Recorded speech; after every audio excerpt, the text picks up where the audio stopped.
My message is entitled, Who is Listening Anyway? And this occurred to me because of some of my personal experiences and through my coaching and counseling occupation. So I have a question for you to begin. Have you ever been in a conversation with someone and find that you are misunderstood or slighted? Well, it could be that this person was just not listening. They hear because they have an ear and they are not deaf. However, they were probably not listening. So why listen? Why should we listen?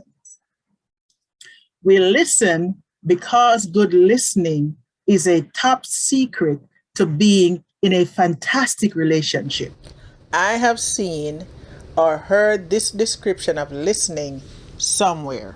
And so it is one smart way to connect and to enjoy life with our spouses, our siblings, our parents, our children, our neighbors, friends, and yes, our co-workers.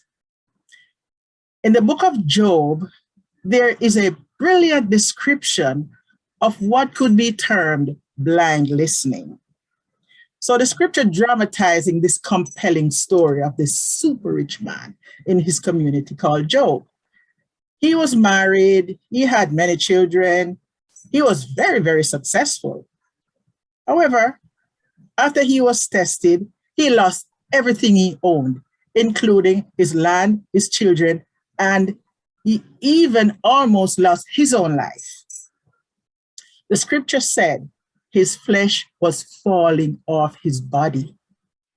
Well, the long and the short of the story is he eventually passed the test and he regained everything and then some. His possessions were increased tenfold. But during his sickness, his friends came around every day to visit him. Many of his friends were elders or wise men in the community. They were among the elite and the respectable.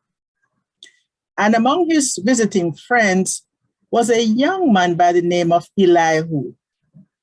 And out of respect for the elders, Elihu would sit there quietly, just listening to them speak. He was not very vocal, since back in the day, youngsters were to be seen and not heard. You were to speak only when you're spoken to and answer only when you're called. One day, Elihu decided to break his silence. Oh, that was a federal offense. So why did he do that? He did that because he was flabbergasted by some of the things that were coming out of the mouths of the elders. He sat there day after day, hearing the utter rubbish that was spewing from their lips, definitely not in keeping with people of their stature who were supposed to be wise. In Job chapter 32, verse 11, Elihu said, "Behold, I waited for your words. I gave ears to your reasons whilst you searched out what to say." Clearly, this young man was getting impatient, sitting there listening to them, going around in circles all day long. He conjured up the courage and said, "I am a young man, and I was afraid to speak up and usurp the authority of you, my elders. However, there is the spirit and the power of God in me." This argument is supported in verse 8, where it says, "But there is a spirit in man, and the inspiration of the Almighty giveth them understanding." So young Elihu is saying here that even though I am the youngest one around here, I certainly have some measure of wisdom in me. I just imagine him trembling while he was stepping up so boldly. He goes on, "And I am here saying, none of you convinced Job or answered his words." In other words, none of you were really listening to Job with your inner ear. For the ears tries out words like the mouth tries out food. Of course, he was getting sarcastic right here because he found that these so-called wise elders were not engaging with their spiritual ears. They were not listening. Job was truly a wise man, and he said, "The thing I feared has come upon me." Meaning, because of the very things he entertained in his thought life, he was now experiencing the manifestations of them because of what is known as the mental equivalent he imagined. Ernest Holmes explained in the Science of Mind textbook, in order to make a demonstration, we must have a mental equivalent of the thing desired. Clearly, Job had the mental equivalent of being afraid of losing his property and his riches and fearful that bad things would happen to his children. That's why he prayed over them every day. But he was praying with some measure of trepidation. He was coming from fear instead of from love. So the young man, Elihu, saw what was playing out here. He heard Job's pain between the lines of the words he was saying. And even though the words he were not saying were there, that young man heard them. And he quickly discovered what it means to truly listen. Wisdom probably showed him that the more stressed we are, the less we listen, and the more taxing it would be on the physical body. Job's friends were more than likely vibrating at the same level of stress that he was. See, when we look with our eyes, we see distress, we see unhappiness, we see anger, we see all sundries of despicableness. Look, listening is very demanding, and it can be developed if certain things are taken into consideration. It is a jolly good reason why we're equipped with 2 ears and only 1 mouth. It simply means that we should be listening twice as much as we talk. It is said that the Buddha had very big ears. He had giant ears. So the subject of listening is not taught in school, at least not as far as I know. And yet it is a very valuable subject, which I believe should be part of any communication curriculum. One of my colleagues described listening like this. She said, "It is an art form worthy of expression." In his book, 50 Ways to Create Relationships That Are Great, Steve Chandler cites listening as a skill. Many people don't view listening as a skill, but rather something to endure as a passive thing until it is their turn to talk. He said, if we would be willing to listen as a skill, relationships would alter immediately. With that one simple change in the way we think about listening, he says, relationships would be less out of control. By beginning to take notice how we are listening, we can start to create the new habit of listening skillfully. Skillful listening is not an unconscious emotional reaction. Instead, it is a conscious and thoughtful action. So Chandler breaks down these listening qualities in various categories. First, he mentions preoccupied listening, which means that I might appear to be listening to you. However, I'm thinking of other things. I may be nodding and making my listening sounds like, However,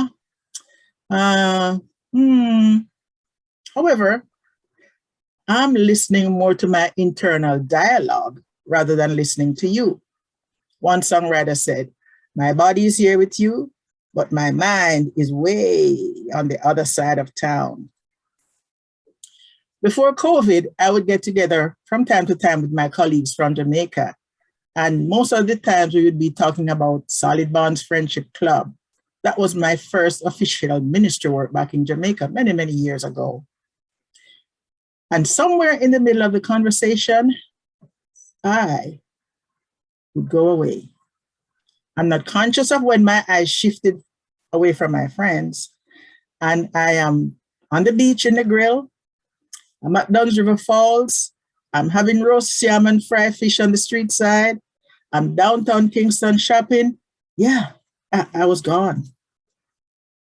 More often than not, we all engage in this type of listening. However, once we catch ourselves doing it, we should put a stop to it because it is damaging our relationships.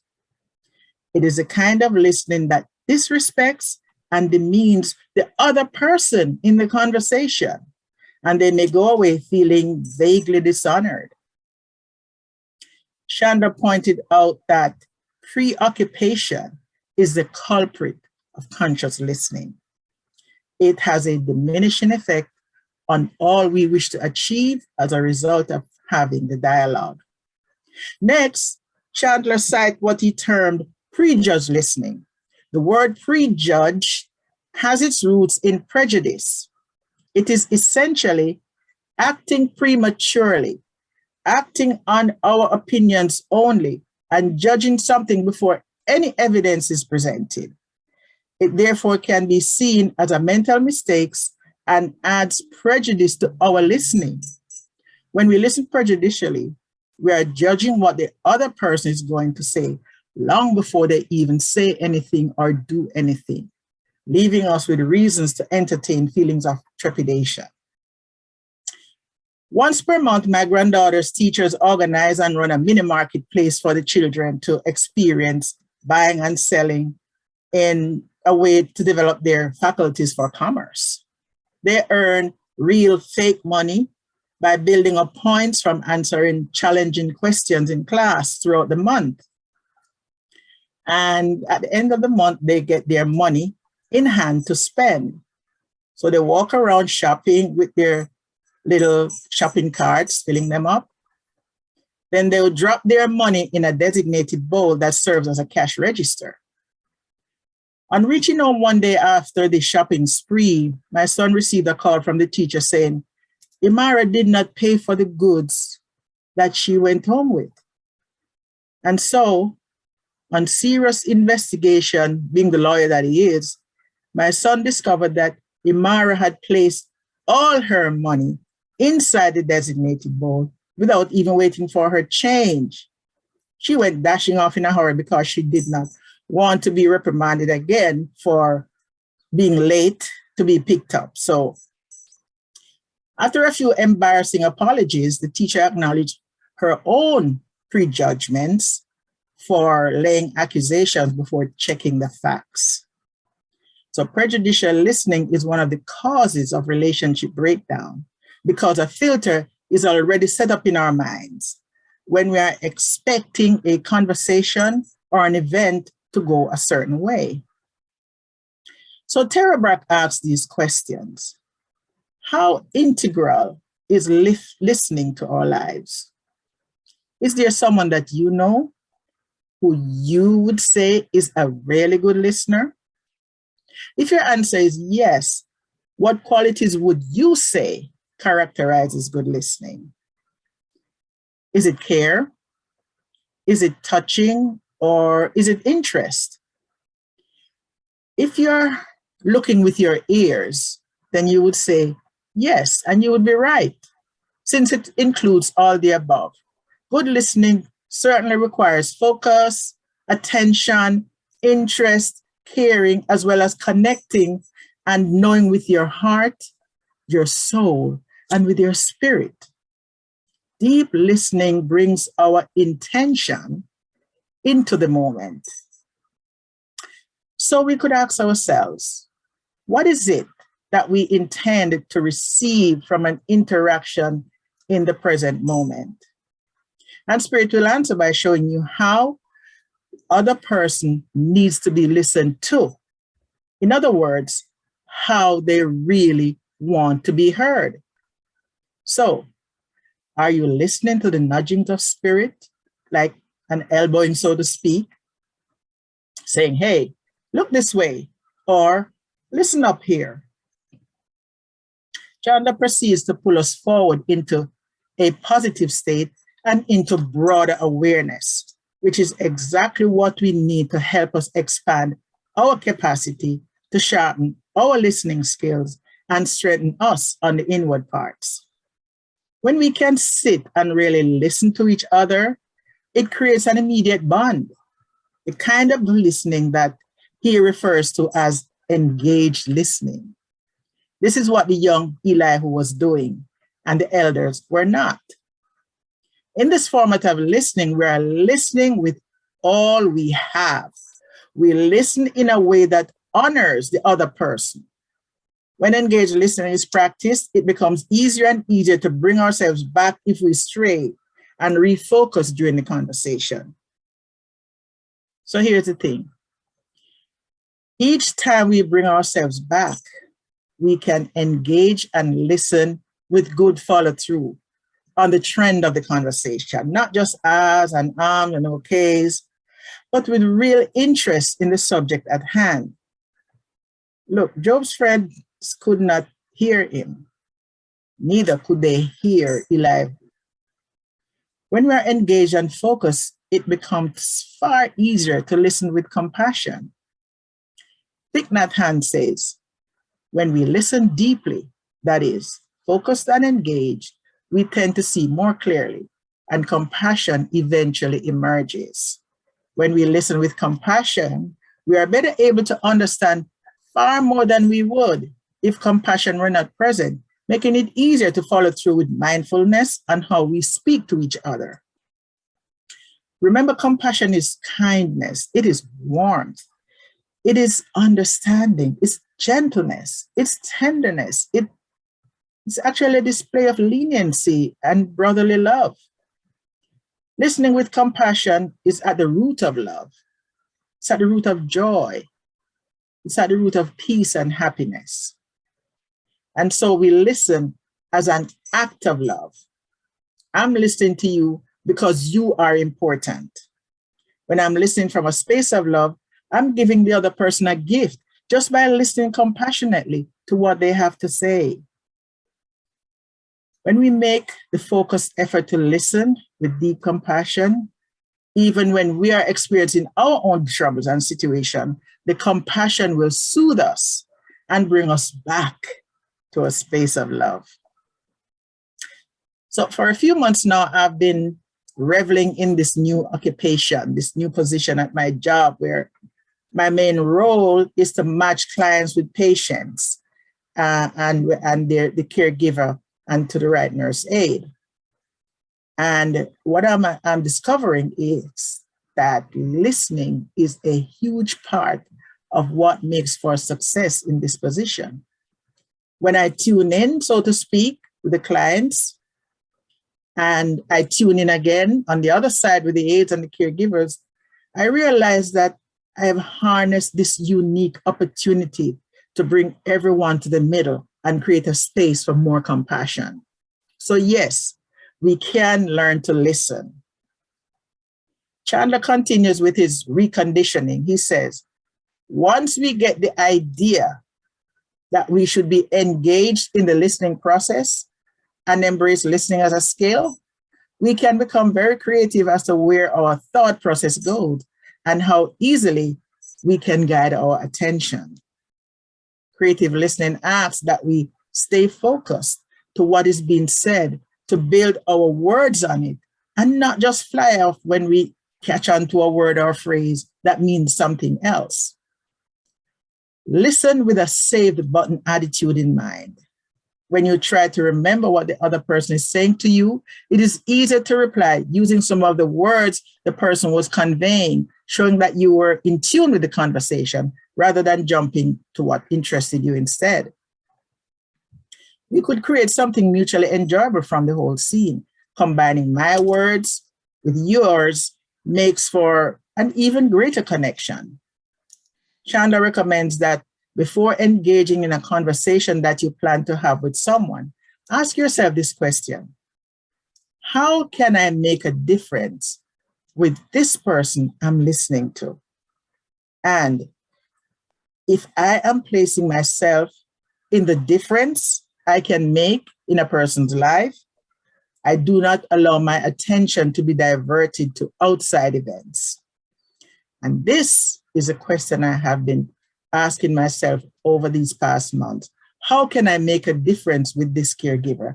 How can I make a difference with this client? And if we're allowing our attention to be where we are in the moment, it builds confidence in that encounter and helps to strengthen the bonds that make for a marvelous relationship. As I said earlier, good listening is a top secret to being in a fabulous relationship. And so it is one smart way to connect and enjoy life with our loved ones and even strangers. So here's the thing about listening. Are you ready to hear this with your inner ear? When we are listening to other people, we are actually listening to God. Just simmer in that for a moment. When we become aware of the idea that we are listening to God, the infinite one, to the sovereign power within us, when we are aware that we are listening to our soul, to our divine being, to that I am that I am, to that mother, father life, when we are conscious of the idea that we are actually in a conversation with God, then we would actually take a pause. We would lean in. We would surrender and accept. We would let go. We would call upon our inward strength. When we listen deeply, when we are in tune with compassion, we are automatically looking deeply within ourselves, not just looking to blame, judge, or to compete with anyone. We simply cooperate and we be still, knowing that God is God. We look with our ears instead of with our eyes. If Imara's teacher was listening with her eyes that afternoon, she would have checked to know that the register or the bowl before she would check that before she made that phone call, because they know exactly how much fake money was in circulation that month. Look not with your eyes, but with your ears. And when you look with your ears, we see with our heart. We can sense and feel the person's words arising from their heart. We are seeing the sounds and hearing the colors. Yes, you got it. We are seeing the sounds and hearing the colors. Carolyn Mace calls this holy listening. And holy listening is listening for the rustling of the holy wind in our soul. Holy listening is listening below our head, getting away from the internal dialogue. Holy listening puts you in a space of grace. So invoke the grace within you and know that this stillness is God. Each of us have the capacity for deep listening and listening to the love that we really are. To listen the love that is really here. And the truth is, when we walk the path of love, the agape kind of love, we're walking the forgiveness part. You might ask, what forgiveness have to do with listening? And I would say plenty, plenty, plenty. The answer is plenty. It becomes much easier to tune in and listen to people. Here be it, listen to God. You're not tempted to pin any judgments on what others say. Instead, we approach each person with an opening or a space to be love. In closing, hearing is just one of our natural senses.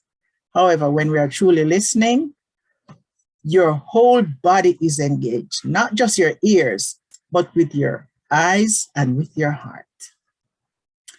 You see, when we listen to learn something, curiously listening and feeling with our emotions and thinking with our conscious mind, we are actively engaged rather than enduring an ordeal, and we enjoy the conversation instead. The next time you're about to enter in a conversation with someone, stop everything that you're doing, put your cell phone on silent, leave your agenda in the other room, leave your judgment outside this event, since this is indeed an event, and turn your body towards a person and give your undivided attention to that person only. Make an effort to fully commit, and you will discover who is really and truly listening. God is listening, actually. God is the only listener. He's the only speaker as well in these conversations. God is the only reality in these events. Who has ears to hear, let them hear. Let us pray. And let us just slip into the holy center of our being. As you close your eyes and take a stand in your heart space, knowing that this is a place for true listening. If we're going to be truly serious about developing an intimacy with listening, this is when we put our ears to the ground and listen. This is when we become mindful of the earth sounds around us and just listen. This is when we dig deep inside the earth, inside the soil of our true nature, of who we really are, and listen, just listen. Just listen past personalities, just listen past judgment, just listen. And retreat into recognizing the presence of nature in the form of a whisper of the leaves when the wind rustles through them. Just listen. Through the waters of rivers, of flowing streams, through fire, through rain, through the rays of sun, through the moon, the stars, just listen. Just listen for the voice of your soul, and it will tell you what to do about whatever situation you're experiencing in the moment. And just listen. This is the voice of truth.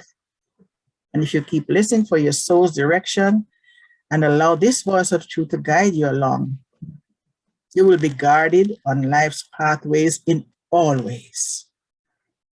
And from inside this sacred silent place, we remain so that we can listen for that divine infinite one. Just listen. And even now we continue to stay in stillness and be with the silence and just listening. As we go our separate way, let us remain under the umbrella of this furtheraglow center for spiritual awareness and love and light.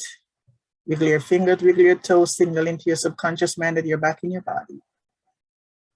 As we let it be so, and so it is.